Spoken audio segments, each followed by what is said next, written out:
গাজায় ধ্বংসস্তূপ থেকে ৯৪ মরদেহ উদ্ধার। ফিলিস্তিনের গাজা উপত্যকায় ধ্বংসস্তূপ থেকে ৯৪ জনের দেহাবশেষ উদ্ধার করা হয়েছে। গাজা সিভিল ডিফেন্স এ তথ্য জানিয়েছে।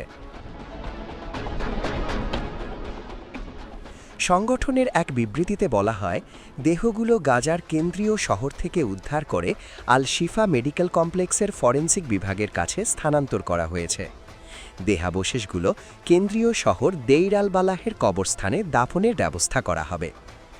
গাজার স্বাস্থ্য মন্ত্রণালয়ের কর্মকর্তারা জানিয়েছেন, হাজার হাজার ফিলিস্তিনি এখনও ভবনের ধ্বংসস্তূপের নিচে চাপা পড়া আছে, যেগুলো ২০২৩ সালের অক্টোবর থেকে শুরু হওয়া ইসরায়েলের হামলার শিকার হয়েছে।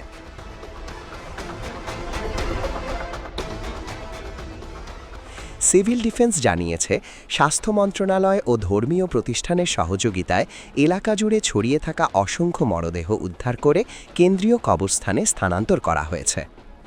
ইসরায়েলের হামলায় গাজায় এখন পর্যন্ত প্রায় ৭০,৭০০ ফিলিস্তিনি নিহতের খবর পাওয়া গেছে,